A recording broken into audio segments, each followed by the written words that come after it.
एखाद्यावर अवलंबून राहणे हे एक मोठे दुःख आहे. माझ्या बायकोने त्या बाबतीत केलेली कृती मला आणखीनच संशयास्पद बनवत होती. मी चालण्यास असमर्थ असलेल्या माझ्या मृत पायांकडे असहाय्यपणे पाहिले. अडचणीने मी व्हीलचेअर हलवली. माझे निर्जीव पाय माझ्या हातांनी बेडवरून खाली खेचले आणि व्हीलचेअरवर बसलो. हे सर्व करताना मला खूप घाम फुटला होता. मला इथे वाईटरित्या सोडले गेले. रात्रीच्या अंधारात समोरच्या खोलीतून माझ्या बायकोच्या आवाजाने माझ्या संवेदना उडाल्या होत्या. रोज मला औषध दिल्यानंतर ती माझ्या खोलीतून बाहेर पडायची, समोरच्या खोलीत जाऊन दार बंद करायची आणि रात्रीच्या नीरव शांततेत मला माझ्याच बायकोचे विचित्र आवाज ऐकू यायचे. ते ऐकून माझे हृदय फुटायला लागले. रात्रभर मला शांत झोप येत नव्हती आणि मग तो दरवाजा सकाळीच उघडायचा. जेव्हा कधी माझी बायको खोलीतून बाहेर पडायची तेव्हा तिच्या चेहऱ्यावर हसू असायचं. हो, त्यावेळी तिचं सुंदर रूप आणखीनच चमकत असायचं. तिचे ओले केस माझा श्वास घेत होते. जेव्हा मी विचारले की तू रात्री माझ्यासोबत का झोपत नाहीस, तू उठून का निघून जाते, ती काहीच उत्तर देत नसे. ती माझ्या निर्जीव पायाकडे एक विचित्र स्मित करून बघायची. ती दिवसभर माझी काळजी घ्यायची, मला स्वतःच्या हाताने खाऊ द्यायची. पण रात्री ती सुंदर साडी नेसायची आणि चांगले कपडे घालून तिच्या खोलीत जाऊन दार बंद करायची. रात्रभर तिने दिलेला त्रास माझा जीव घेण्यास पुरेसा होता. स्त्रीच्या सौंदर्य प्रसाधनाला काही अर्थ नाही. एकदा जेवताना मी तिचा हात धरला. मी तिला म्हणालो, पलक, तू रात्री माझ्यासोबत राहशील. तू मला सोडून कुठेही जाणार नाहीस. तुला माहीत आहे की तुझ्याशिवाय मला झोप येत नाही. बघ, मी तुझ्यावर किती प्रेम करतो.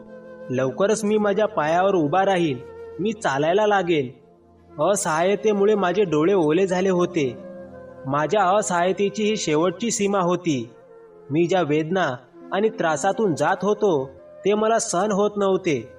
पत्नीने हा कट सहन करून दुसऱ्या खोलीत जाऊन पतीला खोलीत एकटे सोडावे हे कोणत्याही पुरुषाला सहन होणार नाही. तिने माझा हात सोडला. मग ती अन्न उचलून माझ्यापासून दूर गेली. मी व्हीलचेअरवर बसून खोलीतून बाहेर पडलो. ती स्वयंपाकघरात भांडी धुत होती. मी तिच्या मागे आलो. मी हसत म्हणालो, डॉक्टर मला आशा देत आहेत की मी चालायला लागेल. माझे पाय पुन्हा ठीक होतील. मग आपण दोघे आपलं आयुष्य पुन्हा जगू शकू. ती माझ्या बोलण्यावर हसू लागली आणि तो काचेचा ग्लास जमिनीवर फेकला आणि रागाने माझी व्हीलचेअर धरली. मला बाहेर गॅलरीमध्ये घेऊन आली. मला 8व्या मजल्यावरून खाली पाहतानाही भीती वाटत होती. ती म्हणाली, तू निराधार आणि अपंग असतानाच छान दिसतो. परत तू तुझ्या रिकव्हरीबद्दल बोलशील तर मी तुला इथून खाली फेकून देईन. देव करो की तू कधीच बरा न हो. असाच राहा दुसऱ्याच्या मदतीवर. ती माझ्याकडे रागाने आणि कहर भरलेल्या डोळ्यांनी बघत होती. तिचे डोळे इतके द्वेषाने भरले होते की मी क्षणभर घाबरलो. फ्लॅटच्या भिंती फारशा उंच नव्हत्या. तिने मला खूप दूर नेले होते. खालचे दृश्य पाहून मी जीवाला घाबरलो. त्यावेळी तिचे डोळे कुठल्या तरी अज्ञात भावनेने लाल झाले होते. मी दीर्घ श्वास घेत होतो. मग माझी व्हीलचेअर परत हलवली. मला माझ्या खोलीत आणले. तिने मला बेडवर आधार देऊन झोपवले आणि औषध दिल्यानंतर माझ्या खोलीचा दरवाजा पूर्णपणे उघडला आणि समोरच्या खोलीत गेली. ज्या खोलीत ती एवढ्या दिवसात राहायला लागली होती त्या खोलीचा दरवाजाही बाहेरच्या बाजूने खोलता येत होता. तिच्या खोलीतून आलेला प्रकार ऐकून मी मृत्यूच्या दिशेने जात होतो. मला आता माझ्या निर्जीव पायाचा राग येऊ लागला होता. मी असहाय्यपणे माझ्या पायांना ठोके मारायला सुरुवात केली. मी जर स्वस्थ असतो तर मी त्या माणसाला मारले असते ज्याच्याशी माझी बायको त्या बंद खोलीत हसत बोलत होती. आणि अजून काय काय कोणास ठाऊक. जेव्हा एक पुरुष आणि एक स्त्री एका खोलीत एकटे असतात तेव्हा या पलीकडचा विचार करून तर माझा आत्मा थरथर कापत होता. पण मी असहाय्य होतो. पण एकदा ठरवलं की आज त्या माणसाला सोडणार नाही. त्यामुळे मोठ्या कष्टाने मी व्हीलचेअरवर बसलो आणि टेबलवरून पिस्तूल काढून खोलीबाहेर गेलो. समोरच्या खोलीतून अजूनही हसण्याचे बोलण्याचे आवाज येत होते. खोलीच्या कोपऱ्यातून बाहेर डोकावून पाहिल्यावर जे दृश्य दिसले ते पाहून मी भारावून गेलो. मी रागाने दार वाजवू लागलो. मी दरवाजा उघडताच समोर उभा असलेला माणूस दिसला आणि हातात धरलेले पिस्तूल जमिनीवर पडले होते, कारण माझ्यासमोर ती मनमोहक सौंदर्याने माझ्या समोर बसली होती आणि गोंधळलेल्या नजरेने माझ्याकडे बघत होती. मी तोंडातून एक लांब सिगारेटची बट काढून धूर सोडला आणि म्हणालो, मिस पलक, माझ्याकडून कोणतीही जबरदस्ती नाही. तुम्ही तुमच्या निर्णयावर मोकळे आहात. एका बाजूला 20 लाख रुपयांचा धनादेश आणि दुसऱ्या बाजूला लग्नाची कागदपत्रे आहेत. माझ्या रिव्हॉल्विंग चेअरवर टेकताना मी असहाय्यपणे त्या सुंदर मुलीच्या चेहऱ्याकडे पाहिलं आणि मनातल्या मनात हसू आलं. तिचे डोळे पाणावले. 20 लाखाचा धनादेश फिक्स करून तिची नजर चेकवर गेली, ज्याची तिला यावेळी खूप गरज होती. जर स्त्री सुंदर आणि मजबूर असेल तर तिच्या असहाय्यतेशी खेळताना मला आणखीन मजा येते. म्हणूनच हसत खेळत असहाय्यतेचा आनंद घेता आला. तिच्या डोळ्यात अश्रू पाहून माझ्या जीवाला सुकून मिळत होता. हा निर्णय घेणं त्या मुलीसाठी कदाचित खूप कठीण होता. पलकला मी चौकात आणले होते. तिचे वडील सध्या हॉस्पिटलच्या ICU मध्ये जीवन मरण्याची लढाई लढत होते आणि वडिलांचा जीव वाचवण्यासाठी ती डोळ्यात मोठे अश्रू घेऊन माझ्यासमोर असहाय्यपणे बसली होती. त्यावेळी तिचे अश्रूपूर्ण गुलाबी डोळे माझे लक्ष वेधून घेत होते. मग थरथरत्या हाताने कागदावर सही केली. माझ्या चेहऱ्यावर मोठे हसू आलं. मला वाटले की मी पुन्हा एक नाजूक कळी विकत घेतली आहे, जिला 4 दिवस माझ्या खोलीचे सौंदर्य बनवीन आणि नंतर ते एखाद्या निरुपयोगी वस्तूसारखे फेकून देईन. पलकसोबत माझे पहिले लग्न होते. याआधी माझ्या आयुष्यात मी अनेक मुली वापरल्या होत्या. लग्नाशिवाय मी त्यांच्यासोबत रंगीबेरंगी रात्री घालवत असे आणि जेव्हा माझे समाधान व्हायचे तेव्हा मी त्यांना सोडून देत असे. पण पलकशी लग्न करणे ही पलकचीच अट होती. जेव्हा तिने माझी अट मान्य केली तेव्हा मजबुरीने मीही तिची अट मान्य केली. कदाचित माझ्यासाठी ती स्त्री तितकीच महत्त्वाची होती, जिच्यासोबत काही दिवस किंवा काही महिने घालवता येतील. पण ती सामान्य मुलगी नव्हती, ती खूप मोठी चालाक मुलगी होती. मी आनंदाने पलकचे सही केलेले कागद उचलले आणि माझीही सही केली. त्यानंतर माझ्या ऑफिस रूममधून 3ऱ्या खुर्चीवर बसलेल्या वकिलाने बाकीची कारवाई केली. आता ती सुंदर मुलगी पलक धोकादायकपणे पलक डोगरा बनली होती. मयूर डोगराची बायको झाली होती. पण काही महिनेच माझे मन तिच्यातून निघेपर्यंत मी पलककडे एक नजर टाकली. ती फक्त मला आनंद देण्यासाठी तिथे आली होती. तिने पटकन 20 लाख रुपयांचा चेक उचलला आणि माझ्या ऑफिसमधून बाहेर पडू लागली. पण माझ्या हाकेवर तिचे पावले थांबली. मी मिस पलक म्हणालो. एकदा माझ्या ड्रायव्हरने हा चेक हॉस्पिटलमध्ये पोहोचवला की ती माझ्यासोबत माझ्या फ्लॅटवर येईल, कारण आज आमच्या लग्नाची पहिली रात्र आहे, जी मला वाया घालवायची नाही. तिने वळून माझ्याकडे वेदनेने पाहिले. तिने सांगितले की माझे वडील जखमी अवस्थेत रुग्णालयात पडले आहेत. तो जगेल की नाही माहीत नाही, तर देवाच्या फायद्यासाठी मला माझ्या वडिलांसोबत एक रात्र घालवू द्या. मी वचन देते की मी स्वतः तुमच्याकडे येईन. तिने हात जोडून मला विनवणी केली.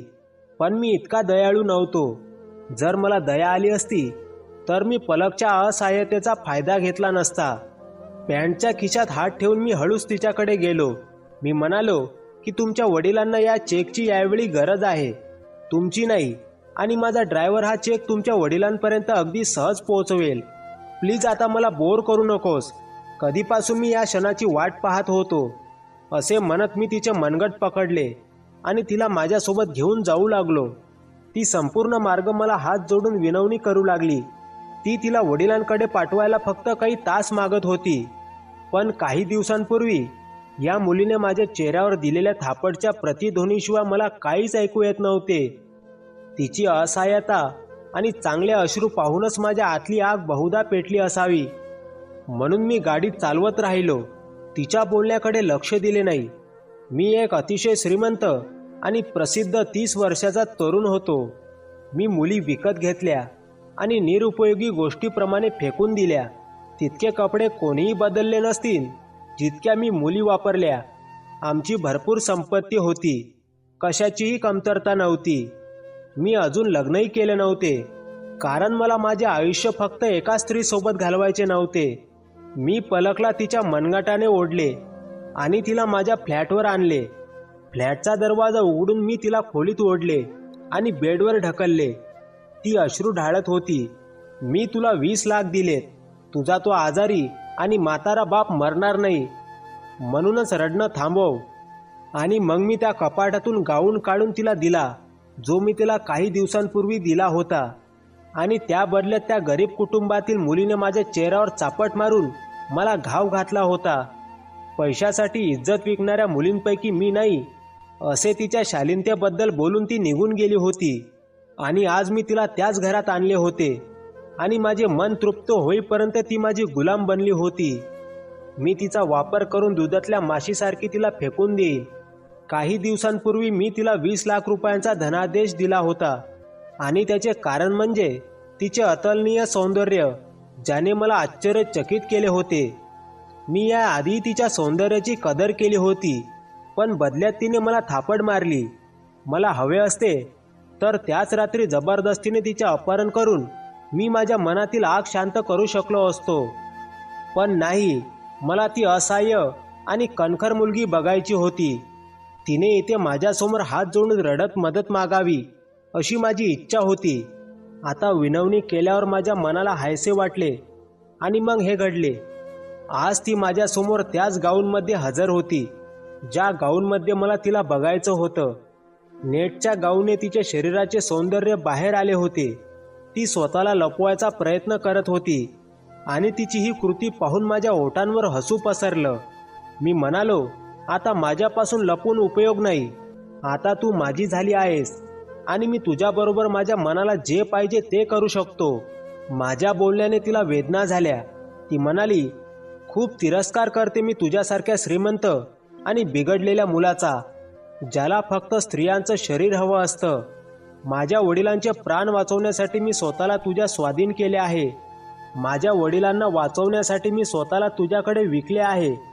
किंवा दुसऱ्या शब्दात सांगायचे तर माझ्या वडिलांसाठी मी माझा जीव पणाला लावला आहे. तिच्याकडून असे घृणास्पद शब्द ऐकून मला धक्काच बसला. मी तिला माझ्या मिठीत घट्ट धरले. मी म्हणालो, मला काही फरक पडत नाही. तू माझा कितीही तिरस्कार केलास तरी काही दिवस किंवा काही महिने म्हणा, मी तुझ्यावर खूप प्रेम करेन आणि माझी लाखांची किंमत वसूल करेल. त्यानंतर तू मोकळे असशील. असे म्हणत मी तिच्या सुंदर शरीराचे चुंबन घेतले आणि तिला बेडवर झोपवले. त्यानंतर मला हवे ते सर्व साध्य केले. पलक ही माझ्या वडिलांच्या ऑफिसमध्ये काम करणारी एक मुलगी, जिचा पगारही खूप कमी होता.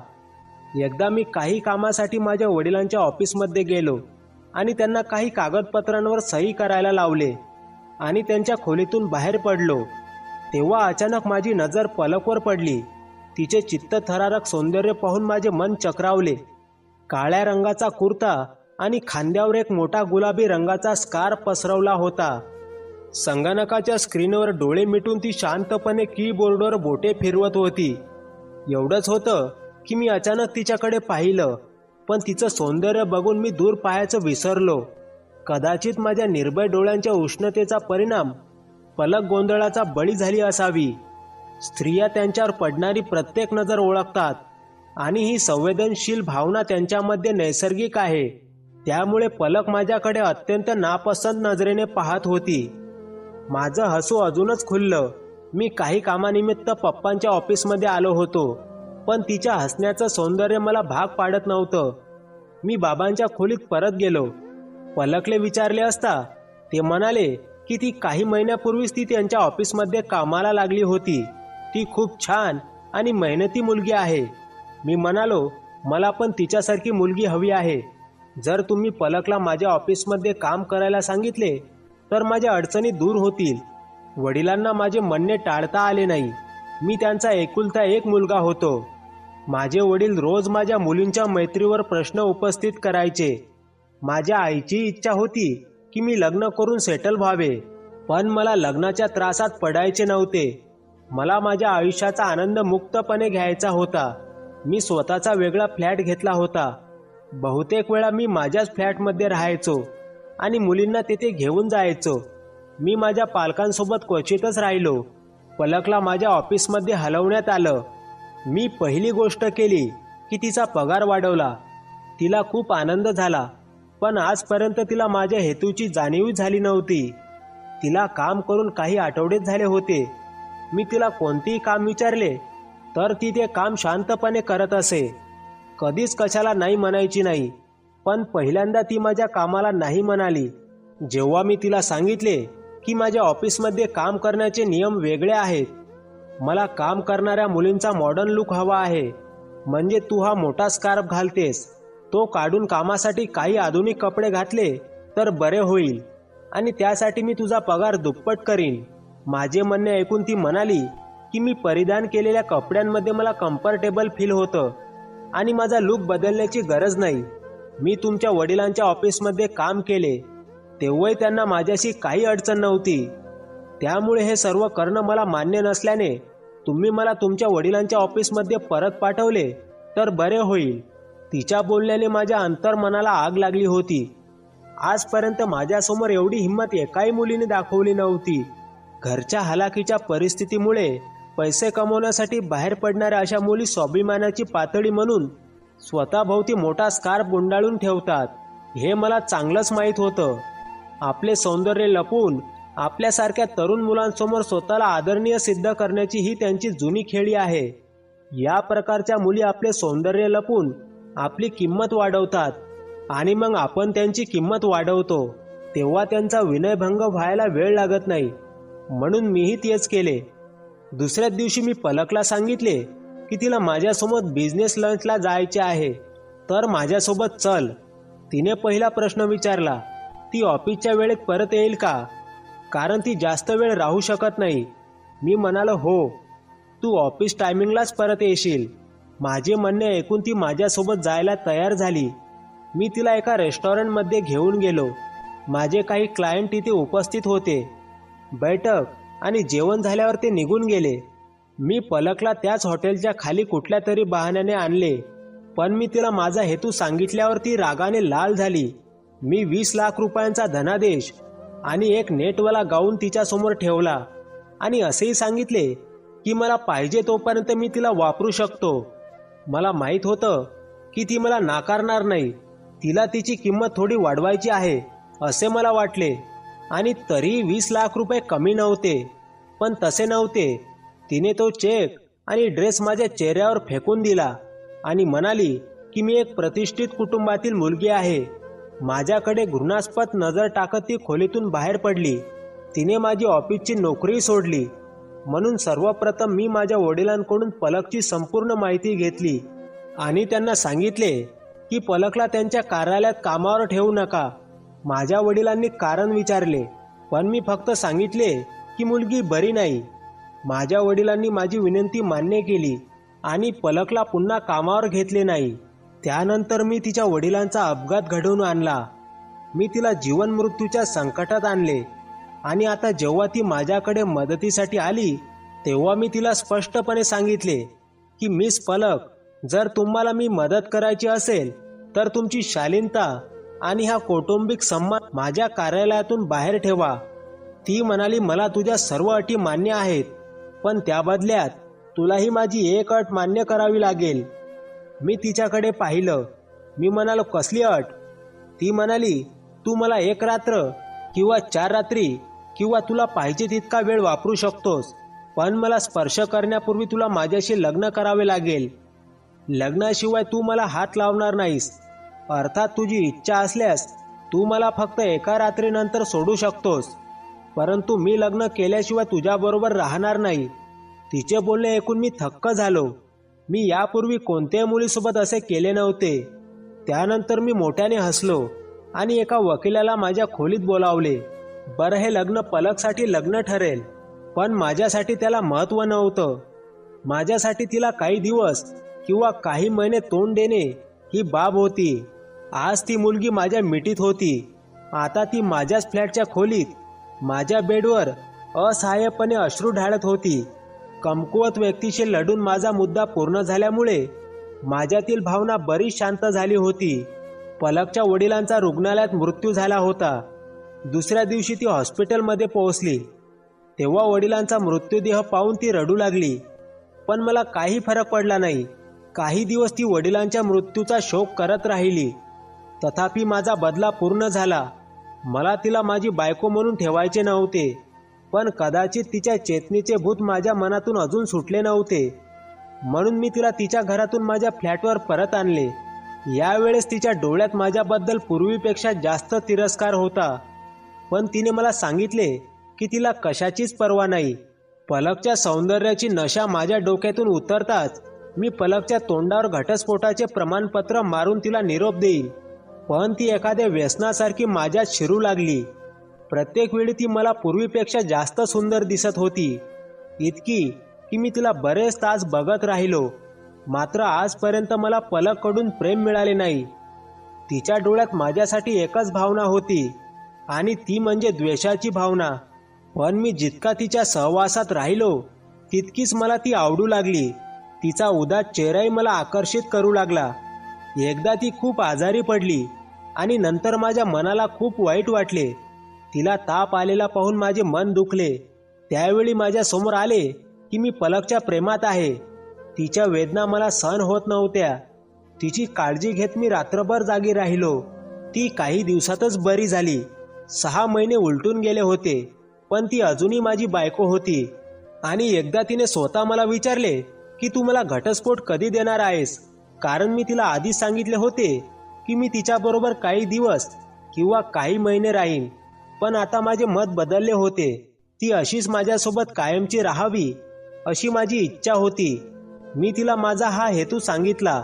माझे म्हणणे ऐकून तिने माझ्याकडे तिरस्काराने पाहिले आणि म्हणाली की मी माझे संपूर्ण आयुष्य तुझ्यासोबत घालवणार नाही. मला कोणत्याही किमतीत घटस्फोट हवा आहे. तूच म्हणालास की तू मला सोडशील, असे म्हणत ती रडली. मी हसत म्हणालो, हे माझ्यासाठी शक्य नाही. मला माहीत आहे मी कधी तुझ्याशी फ्लर्ट करत होतो, आणि आता मी तुझ्या प्रेमात पडलो आहे. मी तुझ्या प्रेमात आहे. आता मी तुझ्याशिवाय जगण्याचा विचारही करू शकत नाही. प्लीज पलक, जे झालं ते विसरून जा आणि तू पण माझ्या प्रेमाचा स्वीकार कर. तू इथे आहेस तशीच राहा. पण ती माझ्याशी भांडू लागली. ती म्हणू लागली, मी तुझ्यासोबत राहणार नाही, मला सोड. तिची अवस्था वेड्यासारखी होत होती. ती माझी मान पकडून मला वाईट रीतीने झुलवत होती आणि म्हणत होती, मला सोड, मला तुझ्यासोबत राहायचे नाही. मी तिला समजावण्याचा खूप प्रयत्न केला, पण ती काही समजत नव्हती. मला जबरदस्तीने तिला थापड मारावी लागली. म्हणालो, आजच्या नंतर माझ्याशी असं बोलू नकोस. आयुष्यभर तू अशीच माझ्यासोबत राहशील. आणि एवढं बोलून ऑफिसला निघालो. पलकला लागलेला वेडेपणा दूर करण्यासाठी मला पलकला थापड मारावी लागली. पण आता मला खूप पश्चाताप होत होता. मी पलकवर हात कसा उचलला.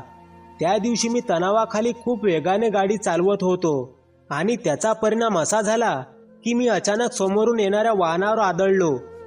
माझी कार काही वेळाने उलटली होती. मी बेशुद्ध झालो होतो. जेव्हा मी शुद्धीवर आलो तेव्हा मी रुग्णालयात होतो. माझ्या वडिलांसोबत पलकही तिथे उपस्थित होती. त्याच वेळी मी पलकला माझ्या वडिलांसमोर पत्नी म्हणून स्वीकारले. हे ऐकून माझे वडील माझ्यावर रागावले. पण माझी अशी अवस्था झाली होती ते मला काहीच बोलू शकत नव्हते. माझे दोन्ही पाय फ्रॅक्चर झाले. डॉक्टरांनी माझ्या दोन्ही पायांना प्लास्टर लावले होते. डॉक्टरांनी सांगितले की काही महिने तुम्ही पायावर उभे राहू शकणार नाही. 1 आठवडा हॉस्पिटलमध्ये राहिल्यानंतर मी माझ्या आईवडिलांच्या घराऐवजी पलकसोबत फ्लॅटमध्ये राहायला गेलो. ती माझी काळजी घेत होती. तिचा माझ्याकडे बघण्याचा दृष्टिकोनही बदलला होता. पण रात्री मला बंद करून ती माझ्या खोलीतून निघून जायची. त्यानंतर रात्रभर ती खोलीत आली नाही. त्यावेळी मी इतका असहाय्य होतो की मला स्वतःहून चालता येत नव्हते. माझ्या खोलीचा दरवाजा उघडा होता. ती समोरच्या खोलीत होती, पण तिच्या खोलीचा दरवाजा बंद होता. रात्रीच्या शांततेत मला समोरच्या खोलीतून हसण्याचे आवाज ऐकू येत होते. त्यावेळी हसतमुखाने खोलीत कोण उपस्थित होते. मला खूप अस्वस्थ वाटू लागलं. कदाचित तो माझा भ्रम असेल, पण तो माझा भ्रम नव्हता, कारण मला दररोज असे विचित्र आवाज येऊ लागले, ज्यामुळे मला खूप त्रास व्हायचा. माझ्या ऑफिसच्या कामाच्या संदर्भात पलक मला फायली सह्या करायला द्यायची. माझ्या ऑफिसच्या मॅनेजर रोज यायच्या. कोणतेही महत्त्वाचे काम झाले की मी त्याच्याशी घरी चर्चा करायचो आणि मग तो निघून जायचा. तो एक अतिशय जबाबदार आणि सभ्य मुलगा होता. स्वतःचा व्यवसाय सांभाळत होता. तीच व्यक्ती आज माझ्या पत्नीच्या खोलीतून बाहेर पडेल याची मला कल्पनाही येत नव्हती. मी म्हणालो तू? तो म्हणाला हो. आज तो माझ्या नजरेला नजर मिळून माझ्याकडे बघत होता. त्याच्यासोबत पलकही उभी होती. तिने काही फाईल्स माझ्यासमोर ठेवल्या आणि म्हणाली की तुमची सर्व मालमत्ता माझ्या नावावर आहे. तू मला घटस्फोट दिला नाहीस तर मी तुला मारूनही टाकू शकते. मी आश्चर्याने पलककडे पाहिलं. मी म्हणालो पलक, मी पण तुझ्या प्रेमात पडलो, कारण मला तुझ्या सभ्यतेवर विश्वास होता.